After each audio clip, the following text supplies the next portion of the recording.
हमारे पास आज ये iPhone 13 Pro Max आया है जिसका बैक ग्लास पूरी तरह से टूट चुका है। जब कस्टमर पहली बार इसे लेकर दुकान पर आया तो उसका चेहरा देखने लायक था। वो काफ़ी उदास था और थोड़ा डरा हुआ भी था। उसने फ़ोन को काउंटर पर रखते हुए मुझसे बोला, भैया ये बहुत महंगा फ़ोन है और मैंने इसे अभी कुछ ही महीने पहले अपनी पहली सैलरी से ख़रीदा था।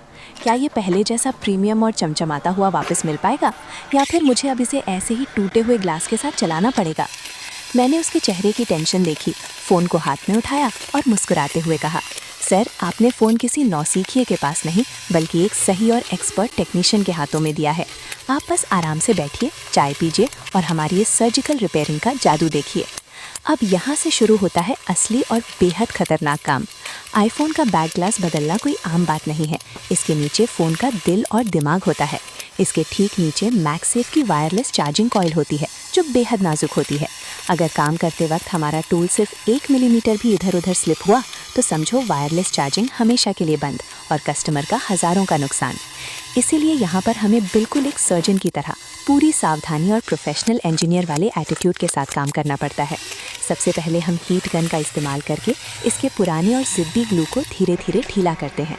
यहाँ पर तापमान का सही होना बहुत ज़रूरी है क्योंकि ज़्यादा गर्मी से फ़ोन की अंदर की बैटरी या स्क्रीन ख़राब हो सकती है।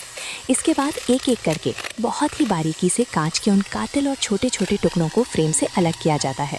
कैमरा लेंस के पास का जो हिस्सा होता है वो सबसे ज़्यादा मुश्किल होता है। वहाँ पर ग्लास की थिकनेस ज़्यादा होती है और ज़रा सी भी लापरवाही से कैमरा लेंस पर स्क्रैच आ सकता है। लेकिन जब आप रोज़ यही काम करते हैं तो आपके हाथों में एक अलग ही लेवल का कॉन्फिडेंस आ जाता है। सारे टूटे हुए कांच को हटाने के बाद हम फ्रेम की पूरी तरह से क्लीनिंग करते हैं। सफाई ऐसी होनी चाहिए कि नए ग्लास और ओरिजिनल बॉडी के बीच एक धूल के कण का भी गैप ना बचे। अगर सफाई अच्छी नहीं होगी तो नया ग्लास कभी भी परफेक्ट फिट नहीं बैठेगा और कुछ दिनों में खुद ही बाहर आ जाएगा। अब वक्त आ चुका है फाइनल टच का। हम इस पर स्पेशल बॉन्डिंग ग्लू लगाते हैं और उसके बाद इसके ओरिजिनल नए ग्लास को बहुत ही आराम से इसकी बॉडी पर अलाइन करते हैं। और ये देखिए, बिल्कुल परफेक्ट फिटिंग।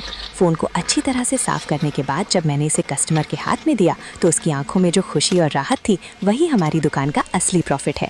अब कोई देखकर बता ही नहीं सकता कि ये वही पुराना टूटा हुआ फ़ोन है।